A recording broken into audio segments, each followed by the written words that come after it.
Hi everybody, it's me, Corey T, and my video looks a bit different today because I've decided to do it on my computer because I need my phone to show you this poem that I want to read you. The reason why I want to read you this poem, it's called The Guest House by Rumi, is because we've got a whole load of people in the manifestation community who are afraid of their feelings and afraid of feeling the uncomfortable feelings, the negative feelings, because you've been told again and again and again, live in the wish fulfilled, live in the end state, and shift your state as quickly as you can, get back to feeling good, just feel good, feel good, feel good, right? Which ends up making you fearful of when you don't feel good, which is a bit of a problem because you end up kind of gaslighting those times where you feel scared, uncomfortable, worried. You've got anxiety that actually is coming up not to mess up your manifestation. It's not coming up to do that. It's coming up to be renegotiated by you, right? We're going to be triggered by life. You're going to be triggered by a person, situation, and these are opportunities to release these feelings that have maybe been in there for a really, really long time and actually are clouding your vision of what is happening in your reality. And when we manifest from a body perspective, we're manifesting from the body, not the mind. We can do both, okay? We can use the higher mind because we know where we're going, but we can also use the body by acknowledging what we're feeling and allowing it to be there so that it can be processed. We don't process our emotions by thinking them. We process them by feeling them. And so when you allow yourself to feel them with curiosity, without trying to change them, without trying to adjust them, without trying to get rid of them, because I know they're scary. And also on top of this, we've got a whole host of people, me included, who grew up not feeling safe, feeling your feelings. So we've got to retrain ourselves to feel our feelings. And now, because of the internet and content and people having access to emotionally aware and conscious people, you're able to get the message that it is safe for you to feel all of your feelings. So it's really exciting because there is like this awakening happening with people where we're giving ourselves permission to feel what we may not have given ourselves permission to feel before. Okay, so this poem, I love it. Someone sent it to me yesterday, and I love it so much that I immediately went and got it printed out and put in a frame. And it's going to go in my new house, which I am manifesting, which I still haven't manifested, but I will. And yeah, interestingly, this is called The Guest House. So it goes, this being human is a guest house. Every morning a new arrival, a joy, a depression, a meanness, some momentary awareness comes as an unexpected visitor. Welcome and entertain them all, even if they are a crowd of sorrows, who violently sweep your house empty of its furniture. Still, treat each guest honourably. He may be clearing you out for some new delight. The dark thought, the shame, the malice, meet them all at the door, laughing, and invite them in. Be grateful for whatever comes, because each has been sent as a guide from beyond. I love it. I just love it. Basically, what this is saying is welcome all your feelings. There's nothing wrong with any of them. They're not here to hurt you, harm you. And I know how uncomfortable some of them can be, but if you can get into this practice of allowing, you start to actually come closer to yourself. You start to come closer to your true nature. You become more aligned with yourself. And from there, you're powerful. You're so powerful. Miracles happen, So this is body-based manifestation, in my opinion. That's what I don't know if that's like the term that someone else has called it, but it's what I call it, because I feel like, yeah, we're manifesting by feeling We're releasing our feelings so that they can exist. We can give them permission. We are the container, the guest house for these feelings to enter. None of them are bad, none of them are wrong. And from there, we free ourselves of the ones that have just been creating the same old patterns again and again and again and again.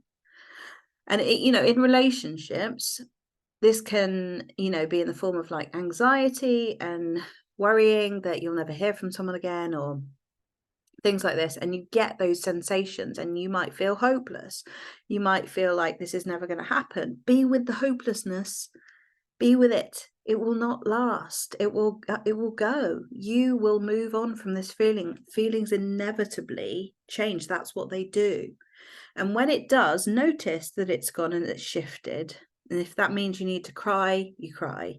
If that means you need to panic and you need to feel confused and you literally don't know, because our coping mechanism is to think our way out of this, or to find a soothing strategy that's actually avoidance, right? So how many of you are actually addicted to watching videos for reassurance, Googling your feelings, finding blogs, finding, success stories? Has anyone else felt like this? All of these things are avoiding the discomfort. And as long as we're avoiding that discomfort, we're avoiding releasing these uncomfortable feelings.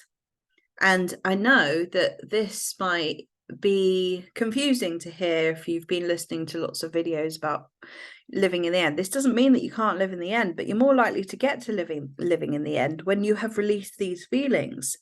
Because how hard is it to live in the end whenever you're feeling anxious and you're feeling, worried or sad or really down or confused or whatever? How difficult is that?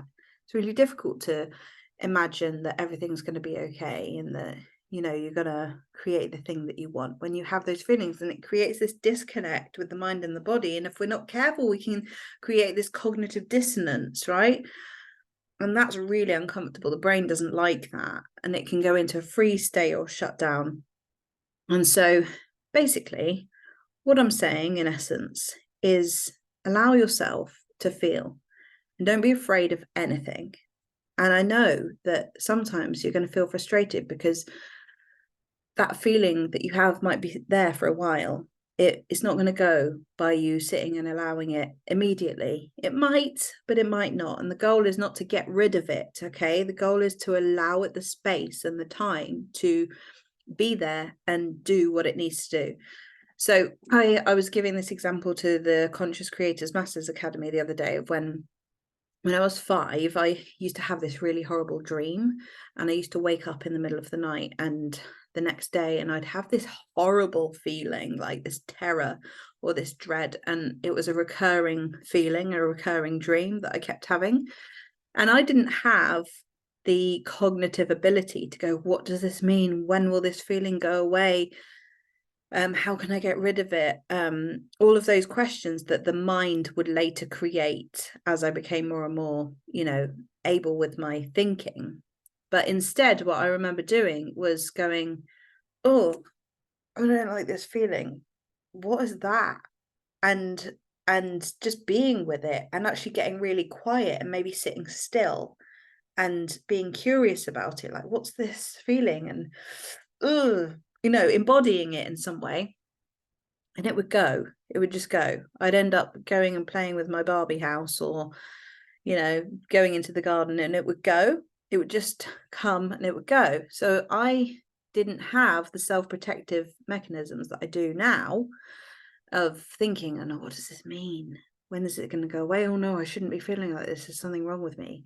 Which is what we do, as we get older. But actually, if we can go back to that five-year-old us, that curiosity, and allow ourselves to be with what is there, we can process it. Because now I never get that feeling. I couldn't actually conjure it up, even if I tried. I don't know what that feeling was. I just remember I had a feeling that was very uncomfortable, but I can never access it again because it's been processed and it's been and gone. And that's what we can do. That's how we become able to not be triggered by the things that once triggered us, by allowing ourselves to feel. Okay, I just noticed that I haven't had to stop this video once, and usually when I'm recording on my phone I have to do that, and I've just talked without stopping talking, so that's really weird. I don't know why I do that on my laptop but not on my phone. How strange. Anyway, so I hope you found this video useful. If you would like some one-to-one support, there is a 50% discount on my 8-hour package at the moment, and it will end on Monday and will never happen again. It's a total one-off, and it's happening because I'm going to take off that package off my website next week, because I am going to have a bit of a break when this baby comes, and so that's why I'm doing it. However, if you book the sessions now and you want to use 4 of them, for example, before October, and then you want to use another 4 after my 2 to 3 month break, then you can also do that. That's fine. So if you want to use that, then the discount code will be below.